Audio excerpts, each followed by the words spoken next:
Que con la nueva Ley de Seguridad Ciudadana, quienes intenten evitar pacíficamente un desahucio estarán cometiendo una falta grave, por la que se enfrentarían, como decíamos antes, pues a multas de entre 600 y 10.400 euros y que podrían alcanzar los 30.000 pues si el activista reincidente o el policía alega que ha utilizado la violencia. Como abogado, ¿qué le parece que expresarse pacíficamente contra la violación de esos derechos, 10 derechos fundamentales, conlleve una multa de 600 euros? Bueno, usted ha hablado de 4, ¿no?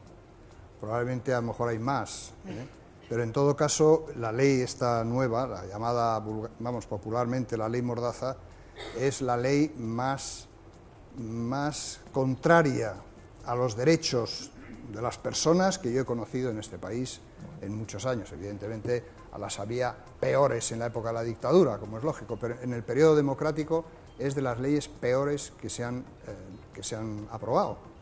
Es una ley impresentable, es una ley que limita los derechos, pero que tiene una lógica, que yo voy a intentar decir en 30 segundos. La lógica es que cuando un gobierno, con la política esta de austeridad, ha cortado derechos sociales, ha bajado sueldos, ha congelado pensiones, ha hecho todo esto, la gente protesta, y la gente protesta cada vez más.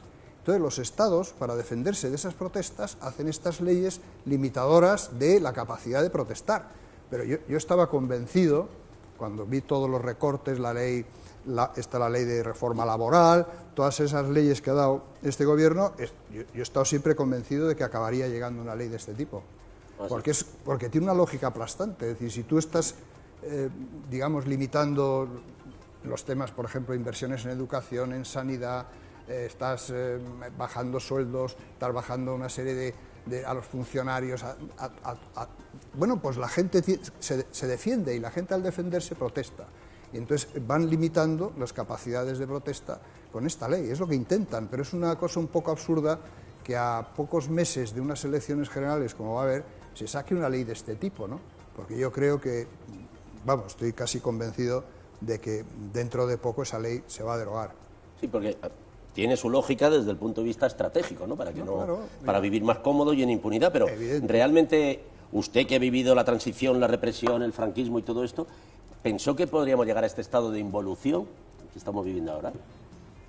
Bueno, yo creo que no es comparable, no es comparable para nada, pero en todo caso yo sí que he pensado que con la crisis económica, con esta crisis económica y con el recorte de sociales que ha habido en este gobierno, pues que se iba a llegar a este tipo de leyes. Son leyes, como has dicho muy bien, de involución. Ahora, evidentemente no llegan a la situación que yo viví. No, si no me refería a eso, digo que bueno, saliendo de allí parecía que teníamos una trayectoria ascendente en el campo de las libertades. Bueno, íbamos en una tendencia ascendente a que ha llegado la descendente.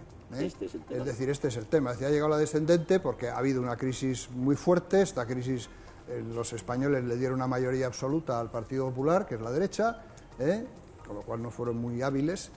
Y claro, cuando tienes mayoría absoluta, pues abusas, evidentemente, de tu poder, porque tienes mayoría absoluta y haces lo que te da la gana y apruebas todas las leyes, la ley de la reforma laboral, esta ley, en fin, muchas leyes, ¿no? Se han intentado cargar lo del matrimonio homosexual, se han intentado cargar lo del aborto, en fin, en unas cosas no han podido, en otros sí han podido, o sea, han hecho una política que era la política que la derecha quería hacer desde hace mucho tiempo, ¿no?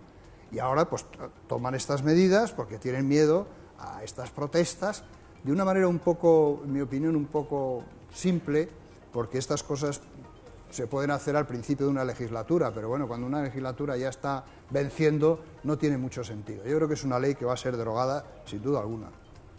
Usted afirma que la lucha contra la crisis pasa indefectiblemente por la lucha contra el fraude fiscal. ¿Por qué cree que a los gobiernos les cuesta tanto emprender esa batalla? Bueno, ese es el gran tema, ¿no? Es decir, el fraude fiscal es la gran cuestión. Es decir, en los paraísos fiscales está el dinero de la humanidad. Ahí está el dinero de la humanidad. Es decir, hay como el doble del Producto Interior Bruto de Estados Unidos en los paraísos fiscales. ¿Por qué? Porque a la gente que tiene dinero no le gusta pagar impuestos en general. Y los impuestos, sin impuestos no hay nada. No hay nada. No hay educación, no hay sanidad, no hay carreteras, no hay aeropuertos, no hay nada. Entonces, los gobiernos no se atreven a tomar medidas serias contra el fraude fiscal, que es clave, bueno, pues probablemente porque porque algunos de ellos, no lo sé, pues tendrán también dinero en los paraísos fiscales, y otros pues porque consideran que no es muy popular tomar medidas en ese sentido, porque todos estos gobiernos, lo primero que dicen es voy a bajar los impuestos. Bueno, pero si usted baja los impuestos tendrá más déficit. Si baja los impuestos no tendrá dinero entonces para mejorar la sanidad, la educación, la ciencia, etcétera, que es clave, ¿no? Entonces, bueno, subir impuestos, yo tampoco estoy partidario de subir impuestos a todo el mundo, hay que subir impuestos a quien tiene dinero. Es decir, el que más dinero tiene, que más pague, ¿no? De manera proporcional, ¿no? Y el que menos tiene, pues pagará menos. Pero es evidente que para mí la democracia, es lo que decir, la democracia es pagar impuestos. Porque es cuando la persona es ciudadano pagando impuestos y puede exigir al gobierno. Y el drama que hemos vivido es que los gobiernos están con deudas enormes y hoy quien manda son los acreedores, que son los que tienen todas esas deudas en sus manos, y no los ciudadanos, que antes con sus impuestos eran los que sostenían al Estado y por lo tanto el Estado tenía que responder entre los ciudadanos. Y ahora muchos gobiernos están más pendientes de lo que dicen los acreedores de lo que dicen los ciudadanos. Eso es donde hemos caído. Bueno, ya para terminar, una última cuestión. Todos los invitados coinciden en resaltar mi enorme atractivo físico en las distancias cortas. ¿Es cierto que si este programa lo presentara solamente Sandra Sabatés, usted no hubiera venido aquí? Si lo hubiera presentado solo ella, no, por supuesto que no. Muchísimas gracias. Esto demuestra su inteligencia. Muchísimas gracias y hasta cuando...